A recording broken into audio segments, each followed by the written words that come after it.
ये कहानी है बिहार के एक छोटे से गांव जलेबीपुर की, जहां की हवाओं में हमेशा शांति और मिट्टी की महक तैरती थी। वहां सुरेश नाम का एक आदमी अपनी पत्नी पारो के साथ रहता था। सुरेश खाने पीने का बहुत शौकीन था। सुरेश थोड़ा देखने में काला था, जिसकी वजह से गांव के कुछ शरारती लोग और बच्चे उसे अक्सर कालू कहकर चिढ़ाते थे। सुरेश को खाना खाने के साथ बहुत अच्छे से खाना बनाना भी आता था। वो अक्सर नई नई चीजें बनाया करता था। पारो, आज फिर सरपंच जी के बेटे ने मुझे चौपाल पर कालू करलुथा कहकर चिढ़ाया। मुझे समझ नहीं आता कि लोग मेरे काम और मेरी मेहनत को छोड़कर सिर्फ मेरे चेहरे को क्यों देखते हैं। सुरेश, तुम उन खाली बैठे लोगों की बातों पर क्यों ध्यान देते हैं? उनका तो काम ही है दूसरों में कमियां निकालना। लेकिन पारो, मुझे बुरा लगता है। मैं भी गांव में अपनी एक पहचान बनाना चाहता हूँ। मैं चाहता हूँ कि लोग मुझे मेरे नाम से जाने, ना कि मेरे चेहरे से। या फिर आप अपनी पहचान बनाते क्यों नहीं? आपके हाथों में जो जादू है वो इस पूरे गांव में किसी के पास नहीं है। क्या मेरे हाथों में जादू? मैं तो सिर्फ एक आम इंसान हूँ पारो। मैं क्या कर सकता हूँ? अरे मेरा मतलब, आप रोज अपने लिए अच्छे अच्छे खाना बनाकर खाते हैं। और आपको याद है जब मेरे भैया की शादी में आपने अपने हाथों से देसी मसालों वाला कढ़ाई मटन बनाया था, तो पूरा गांव उंगलियां चाटता रह गया था। पारो की बात सुनकर सुरेश की आंखों में एक चमक आ गई। ये सच था कि सुरेश को खाना बनाने का, खासकर चूल्हे पर देसी तरीके से मटन चावल बनाने का बहुत शौक था। हाँ, बात तो तुम बिल्कुल सही कह रही हो पारो। जो मटन चावल मैं बनाता हूँ, वैसा गांव के ढाबे में कोई नहीं बनाता। तो फिर आप बाजार में छोटी सी दुकान क्यों नहीं खोल लेते? हम गांव वालों को ताजा, मसालेदार और एकदम देसी तरीके से बना मटन चावल और साथ ही नरम नरम रोटी खिलाएंगे। आपको पता है, मटन के रस के साथ नरम नरम रोटी देंगे तो लोग दीवाने ही हो जाएंगे। लेकिन पारो, क्या गांव वाले मेरी दुकान पर आएंगे? कहीं वो फिर से मुझे देखकर हंसेंगे तो नहीं? आप उन पर ध्यान मत दीजिए। जब आपकी कढ़ाई से मसालों की खुशबू पूरे गांव में फैलेगी, तो देखना लोग खुद खींचे चले आएंगे। आप बस अपने स्वाद पर भरोसा रखिए। पारो के इन शब्दों ने सुरेश के अंदर एक नया जोश भर दिया। उसने उसी दिन तय कर लिया कि अब वो लोगों के तानों का जवाब अपने टैलेंट और मेहनत से देगा। अगले ही दिन से सुरेश और पारो ने अपनी कढ़ाई चिकन की शुरुआत कर दी। सुरेश सुबह सुबह पास के बाजार से एकदम ताजा मटन और अपने खास खड़े मसाले लेकर घर आया। उसने मिट्टी के चूल्हे पर लकड़ियां जलाई और एक बड़ी सी लोहे की कढ़ाई चढ़ा दी। सुरेश ने अपने मसाले भूनने शुरू कर दिए। पास में उसके कटे हुए बहुत ही सुंदर मटन और प्याज और बाकी अन्य मसाले रखे हुए थे। आज तो मैं ऐसे मसाले भूनूंगा कि इसकी महक सीधे मुखिया जी के घर तक जाएगी। आज गांव वालों को असली देसी कढ़ाई मटन का स्वाद मिलेगा। हाँ जी, मैंने भी बढ़िया वाले नरम नरम रोटी और चावल बना दिए हैं। मटन के साथ गरम गरम रोटी खाने का मजा ही कुछ और होगा। धीरे धीरे कढ़ाई में प्याज और टमाटर भुनने लगा। जैसे ही सुरेश ने उसमें अपने हाथ से पिसे हुए खास देसी मसाले डाले और साथ ही अपना मटन डाल दिया, कुछ देर में एक बेहद ही स्वादिष्ट और ललचाने वाली खुशबू हवा में घुल गई।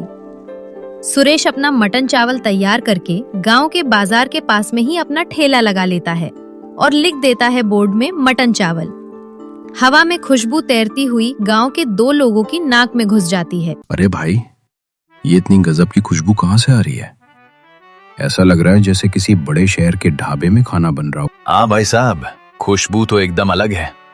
मेरे तो मुंह में पानी आ गया।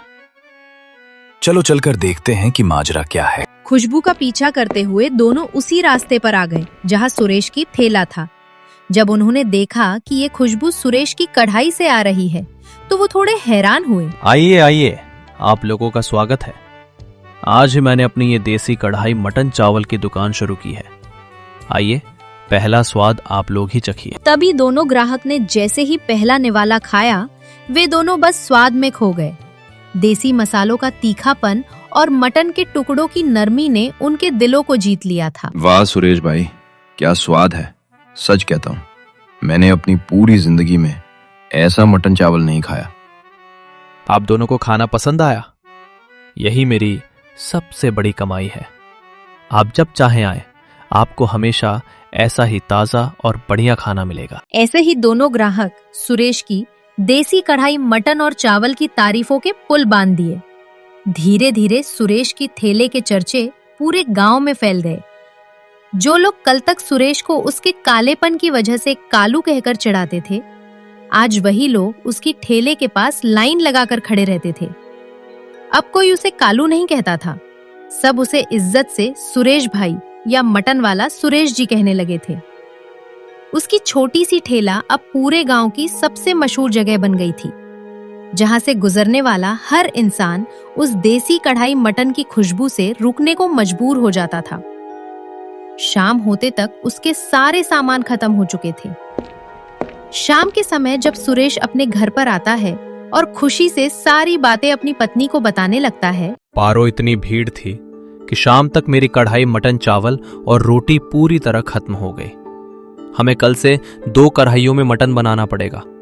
देखा, मैंने कहा था ना, आपके बनाए खाने का स्वाद जो एक बार चखेगा वो बार बार खींचा चला आएगा। ये सब आपकी मेहनत और लगन का ही तो फल है। सुरेश और पारो की जिंदगी अब खुशियों से भर गई थी। पारो की मेहनत रंग ला रही थी और उसकी ठेला शानदार चल रही थी। लेकिन कहते हैं ना, कई बार अपनी ही सफलता अपनों की आंखों में खटकने लगती है।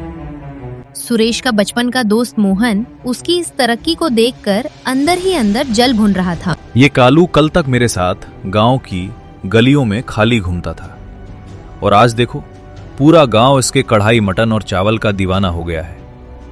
इसमें ऐसा क्या है जो मुझ में नहीं है? मैं भी इसके ठीक सामने अपनी दुकान खोलूंगा और इसका सारा धंधा चौपट कर दूंगा। जलन के मारे मोहन जाकर बाजार से कढ़ाई और बाकी सामान ले आता है और अगले ही दिन सुरेश की ठेले के ठीक सामने अपनी एक नई और बड़ी सी ठेला खोल ली। मोहन ने दुकान तो खोल ली, लेकिन उसे सुरेश की तरह देसी मसालों की पहचान और खाना बनाने का शौक नहीं था। उसने बाजार से सस्ते और रेडीमेड मसाले खरीदे और कढ़ाई में मटन पकाना शुरू कर दिया। अरे वो मोहन भाई, तुमने भी अपना दुकान लगा लिया क्या? हाँ, मैंने भी ठेला लगा लिया। लेकिन सुन सुरेश, अब तुम्हारी और साधारण से मटन चावल का खेल खत्म होने वाला है। मैं शहर से महंगे दाम के तरह तरह के मसाले लेकर आया हूं। भाई, बाजार तो इतना बड़ा है, लोग तो तुम्हारे पास भी खाने आएंगे, मेरे पास भी आएंगे। नहीं, ऐसा नहीं हो सकता। सिर्फ मेरे पास ही मटन चावल खाने आएंगे? बस मेरा दुकान चलने दो, फिर देखना तुम्हारे जितने भी ग्राहक हैं सब मेरे पास खींचे चले आएंगे। तभी मोहन तुरंत ही अपना मटन चावल बनाने लगता है। उसने अपने महंगे मसाले सब चीज मिलाकर अपना मटन चावल बना लेता है। और इधर सुरेश की दुकान पर भी गांव के लोग भीड़ जमा हुए था। उस भीड़ को देखकर मोहन जोर जोर से चिल्लाते हुए ग्राहकों को बुलाने लगता है। आइए आइए गांव वालों, कालू की पुरानी दुकान छोड़िए और मेरी नई दुकान पर आइए। आधा दाम 2 गुना स्वाद। आइए मोहन का स्पेशल मटन चावल खाइए। कुछ गांव वाले, जिनमें लखन काका भी हैं, कम दाम सुनकर मोहन की दुकान की तरफ चले जाते हैं। सुरेश ये सब देखकर थोड़ा उदास हो जाता है। अरे भाई लोग, उधर कहाँ जा रहे हो? इधर आपका स्वादिष्ट मटन चावल है। पर गांव के कोई भी सुरेश की एक भी नहीं सुनता है। कम दाम सुनकर सारे लोग उसकी तरफ चले जाते हैं। अरे मोहन भाई, तुमने भी मटन चावल की दुकान लगा ली है और तुम तो भाई उस सुरेश कालू से कम दाम में दे रहे हो। जरा भाई खिलाओ खिलाओ, तुम्हारे भी मटन चावल खिलाओ। देखते हैं दोनों दोस्तों में से किसकी मटन सबसे ज्यादा स्वादिष्ट लगती है। अरे मेरा ही मटन चावल सबसे ज्यादा स्वादिष्ट लगेगा। मैंने बहुत ही महंगे दाम पर शहरी मसाले लिए। तभी मोहन ने ग्राहकों के सामने मटन चावल का प्लेट रख दिया। ग्राहक ने थोड़ी देर प्लेट को देखे और मटन चावल खाना शुरू किया। क्या बकवास बनाया है मोहन, न मसालों का कोई स्वाद और ना ही मटन ठीक से पका है। तुमने सिर्फ हमारा पैसा और मुंह का स्वाद खराब किया है। ये चावल है या कंकड़? इतना ज्यादा हार्ड है कि इसको कोई चबा कैसे पाएगा। तुम जाके सुरेश की मटन चावल खाओ, इतने स्वादिष्ट होते हैं कि मटन चलवा मुंह में डालते ही घुल जाते हैं। अरे काका, वो बारिश की वजह से शायद मसाला। रहने दे मोहन, असली स्वाद हाथों की मेहनत और ईमानदारी में होता है, जो सिर्फ सुरेश के पास है। जो लोग सस्ते के लालच में मोहन की दुकान पर गए थे, उन्होंने जैसे ही उसका मटन चखा, उनका मुंह बन गया। रेडीमेड मसालों में वो बात कहा जो सुरेश के हाथों से पिसे सिलबट्टे वाली देसी मसालों में थी। सब लोग वापस सुरेश की दुकान पर आ गए। अरे भाई, पूरा मुंह का स्वाद खराब हो गया। मटन चावल के नाम पर क्या ही खिला रहा है। तुम अपने स्वादिष्ट मटन चावल खिलाओ भाई। उस मोहन ने तो हमें शहरी मसाले के नाम पर ठगा है। ना उसके मटन में स्वाद है, ना उसके मटन पके हैं। चावल तो ऐसे जैसे पत्थर हो। मोहन भाई ने तो अभी अभी नई नई दुकान खोली है, धीरे धीरे उसको भी आ जाएगा। उसके बाद सुरेश ने अपना गर्मा गर्म मटन चावल ग्राहकों के सामने परोस दिया। ग्राहक बड़े मजे से उसकी चावल और मटन के मजे ले रहे थे। दूर से ये सब मोहन देखकर बहुत ही ज्यादा गुस्से से अंदर ही अंदर चला जा रहा था।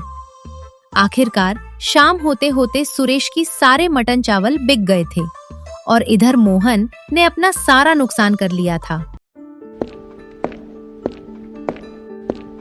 यहां क्यों आए हो सुरेश? मेरी बर्बादी का तमाशा देखने आए हो यहां? मुझे तुमसे कोई बात नहीं करना है। अरे मोहन भाई, तुम मुझे गलत समझ रहे हो। हम तो बचपन के दोस्त हैं।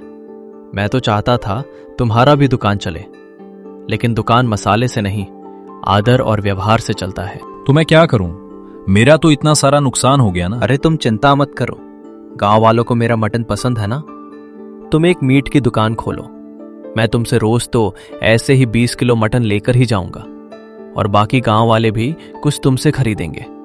इससे तुम्हारा भी धंधा चलेगा और मेरा भी धंधा चलेगा। सुरेश की बातें सुनकर मोहन धीरे धीरे पिघलने लगा और उसकी बातें सही भी लगने लगी।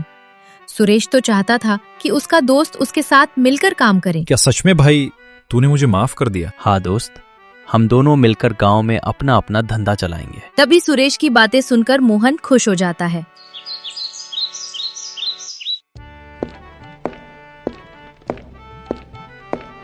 और अगले ही दिन से मोहन अपना एक साफ सुथरा मीट का दुकान खोल लेता है, जहां से सुरेश मटन लेकर जाता था और अपना मटन चावल बनाया करता था। अब दोनों दोस्त की दुकान गांव में बहुत ही अच्छे से चलने लगी। हमारी कहानी यहीं पर खत्म होती है।